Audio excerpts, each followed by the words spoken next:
I started my business a few years before I had kids. And back then, I could literally work whenever I wanted. So whether that was late nights, weekends, early mornings, it didn't really matter because the only person that it impacted was me. And so I had total control over my time. And yes, I used to use every single moment of it to push my business and try and achieve the goals that I was aiming for. But then one night, I woke up at 3 a.m. and literally, I couldn't breathe properly. My mind was racing and it almost felt as if it had imploded on itself.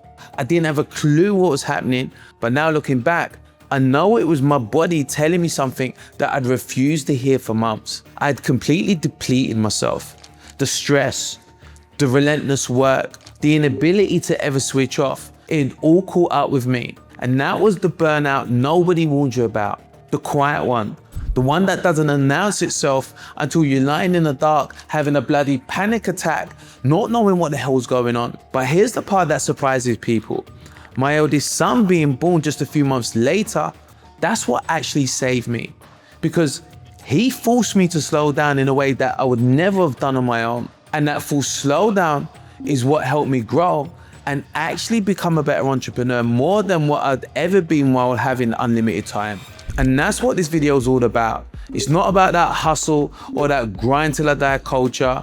It's about what dad entrepreneurs who actually build something real do differently compared to their peers. So if you're new here, my name's Ryan and I build businesses as a dad. And I talk about how to do it without sacrificing the people that you're actually building it for. Because I was deep into building my first business, Gemini, years before my first son arrived. And at that time, I thought I had it all figured out. But turns out what was actually happening is I was running myself into the ground and didn't even realize it until my body forced me to stop. My son being born wasn't just the best thing ever to happen to me personally.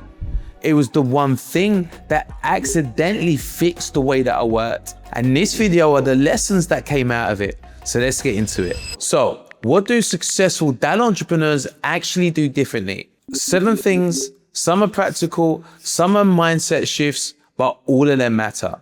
So firstly, they design the life that they want first, then they build the business around it. Now, most dad founders get this backwards. They build the business first and then hope that their life fits around it, but it never does. The shift is this: get clear on what you actually want your life to look like. How much income, how many hours you want to work, what a good week actually feels like. Then you start building towards that. Not some vague idea of success, but a specific picture. For me, this hit hard soon after my son was born. I was working the same long hours and I was coming home to find that he was already in bed. I was getting maybe an hour with him at most a day. And on top of that, I looked around at the industry that I was operating in and I realized I wasn't even passionate about the business that I built. I was grinding for something that didn't actually light me up, and I was missing the person who mattered most in the process. So naturally, I redesigned the whole thing, not just the hours, but the structure. I built specifically to remove the dependency away from me, so that if I wanted to take a Wednesday afternoon off with my son, I could. And I could do so without everything falling apart. And that's when the business stopped feeling like a trap. And so here's what that redesign demanded on a daily level. So that was learning to actually switch. So knowing that there's a time for deep work and knowing there's a time for family. And the goal isn't to blend the two of them together. It's to be completely in one mode and then completely in the other. So when you're with your kids, making sure that the laptop's shut and the phone's away. And then when you're working, making sure that actually you're working and you're not half distracted by the guilt. And yes, it sounds simple, but it doesn't come easy, but it is a skill. And like any other skill, you can build it over time. So the second principle is all about protecting your mornings. Before the house wakes up, successful dad founders have already done the most important thing on their list.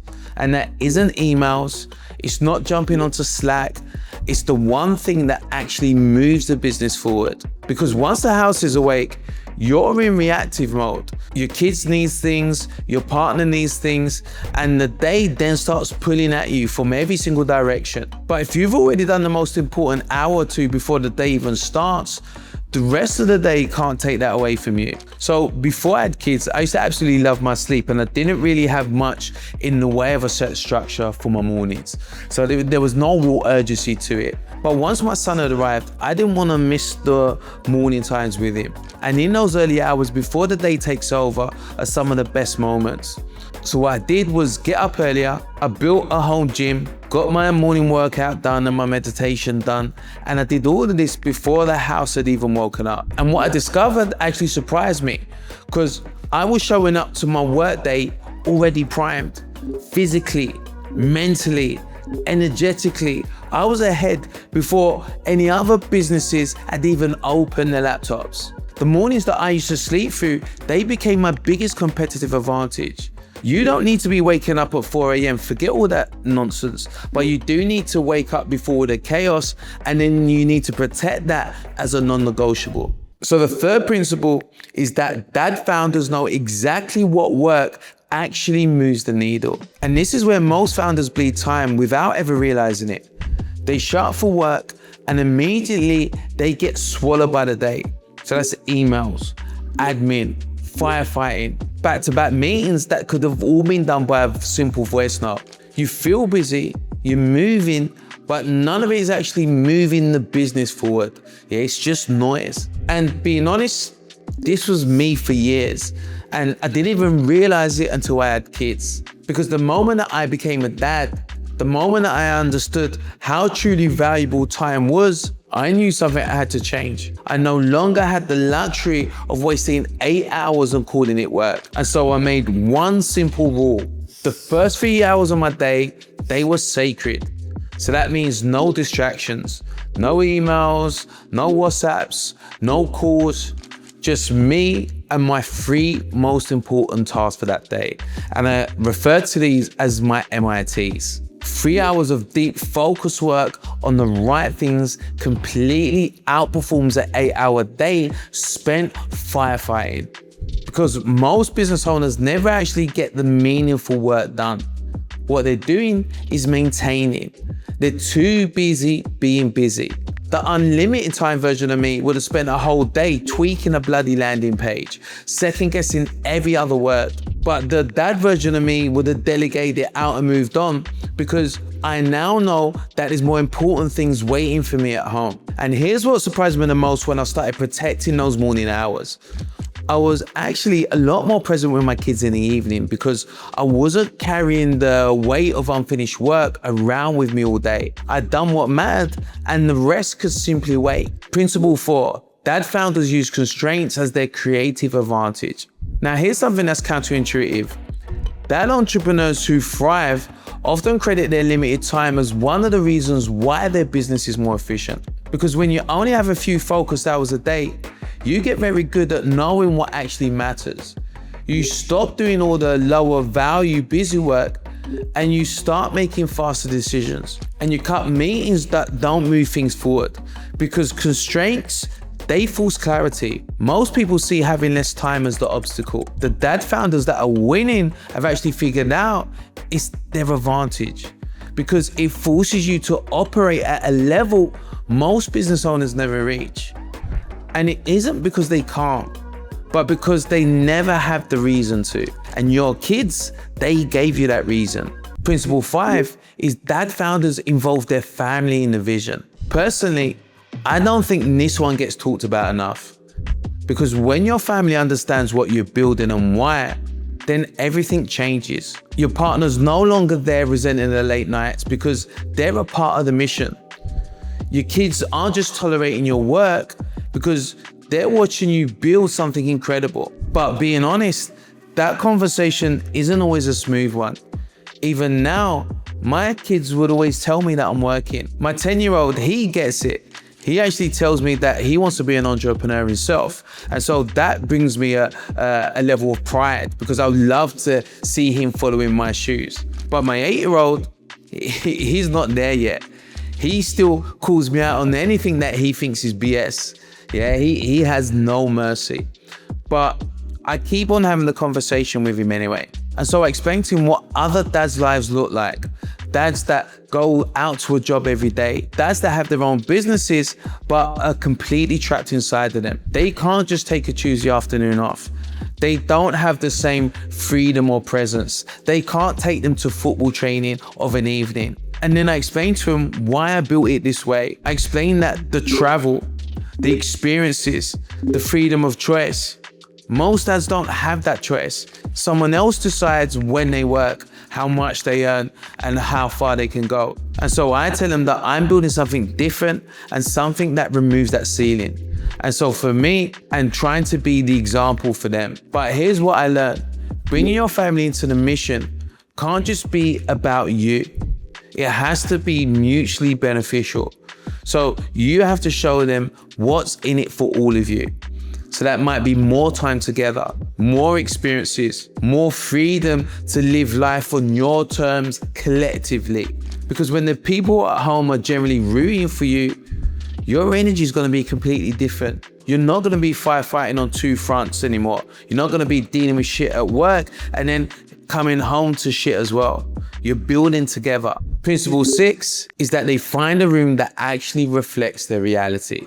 I actually felt this the most when I started attending masterminds and business events. So for those of you that are fortunate enough to have been, both Dubai and Bali, I would say, are some of the biggest entrepreneurial hubs in the world. You'd have incredible people attending, but I would sit in those rooms and I'd look around and think, I'm twice the age of most of the people in it.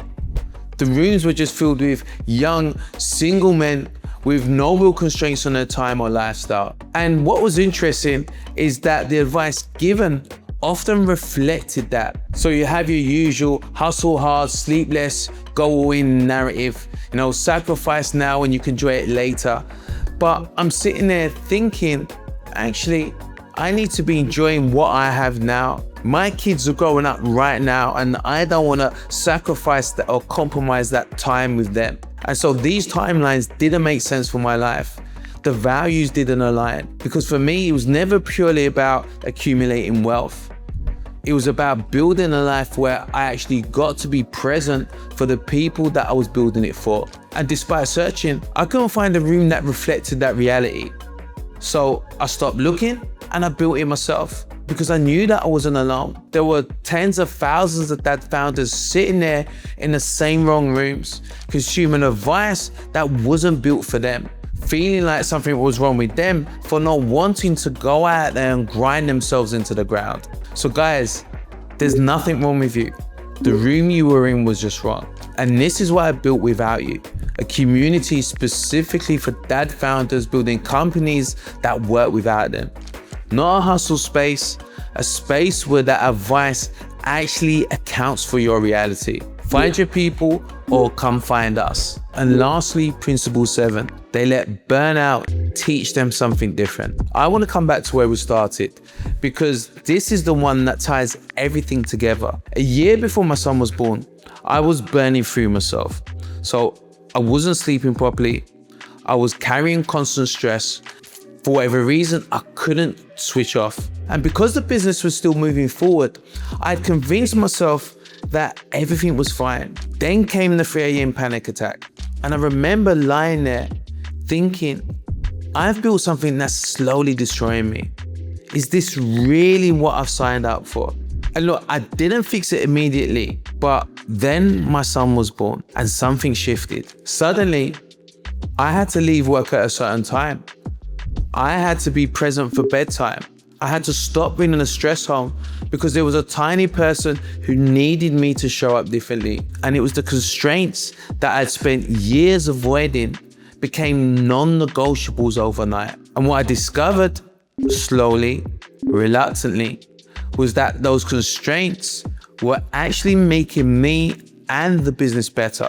I was more focused. I made better decisions. I stopped wasting time on things that didn't actually matter. My son being born didn't just change my life at home. He actually fixed the way that I worked. Burnout isn't a character flaw. It's actually a signal.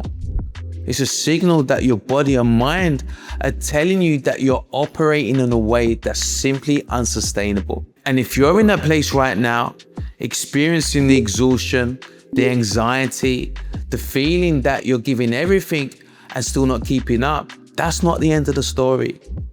That's the moment right before it changes. The dad entrepreneurs who make it aren't the ones who avoided the hard seasons. They're the ones who let the seasons teach them something, and then they built differently. Those are the 7 things that I see in every dad entrepreneur who's actually making this work. It's not about hustle, and it's not about grinding harder than anyone else.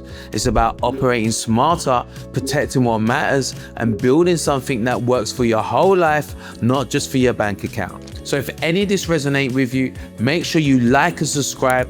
I put out videos like this every week, specifically for dad entrepreneurs who are building. And so drop a comment below which of the 7 hit closest home for you. See you on the next one.